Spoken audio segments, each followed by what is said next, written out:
Okay, all right, shoulder work ahead. What does that mean? Well, shoulder work ahead.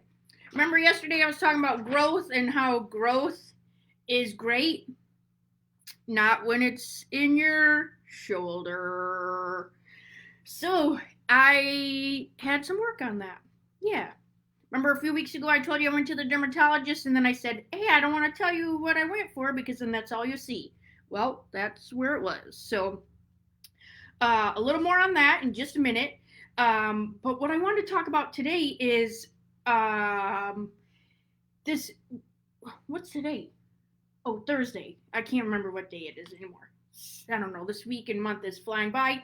But I wanted to go back and talk a little more about control because I was thinking about like growth and controlling that and thinking about some of the comments that were made on the post the other day and then just thinking a little more about control and really just sharing a little more insight on that. So if you're driving, say I'm going to go to the store and I know where the store is. I don't turn the GPS on every single time I go to the store because I know where it is, right? I don't need some bossy lady telling me where to turn every few minutes because that's her job, right? That would be a sign of control. If you say you have a backseat driver, right? A new driver, and you're in the backseat and you're telling them where to turn every single time. What would happen if you just gave them the chance to go where they were going? Would you still get there? Maybe, maybe not, but they would have a bigger learning experience. So when I went to surgery yesterday, I I've had a growth in my shoulder for about 8 years. I was stressed out. I thought it was a muscle issue. It wouldn't relax and then go, and it was like a 4x4 growth. Okay. So I get into surgery yesterday and it's just in the office. And I really anticipated this just coming out in one full piece. I thought they'd just make a cut and they would push it out in one full piece, right? Stitch it up and we move on with our life. That is not how it went at all. They actually, not to get too graphic, but just to let you know that that's not how it went. And the result was the same. So if I came in there with the expectation of, I wanted it to come out in one piece and I'm telling them what to do when I have no medical experience in that and what should be happening. Plus I can't even see what's happening. What if I'm in there telling them what to do? Like, are you doing this? Are you doing this? And micromanaging the surgical procedure. That would be so terrible. That would stress the doctor out. They would probably want to put me to sleep because I'm stressing them out. They can't do their job. They can't think right because I keep asking questions and trying to control the situation. That's making them tense. That can make the procedure not go how it should be because now it's shifted their thought and focus. And the main thing is she had a learning physician in there with her. So she had her physician's assistant in there with her.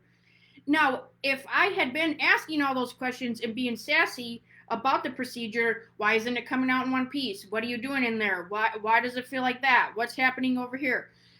The person learning, it would have robbed her learning experience because the doctor was showing her without words what she had to do. So, which was pretty amazing. So I let her have her experience by not trying to control the situation. So I just want to share that experience with you today because I was thinking more about control. Expectation is okay, but it's more of if you have a knowing what you want at the end of the situation or out of something.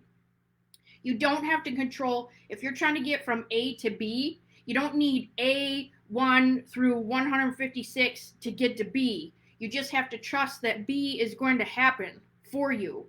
And that expectation is okay, but you don't need 156 expectations in there to control from A to B.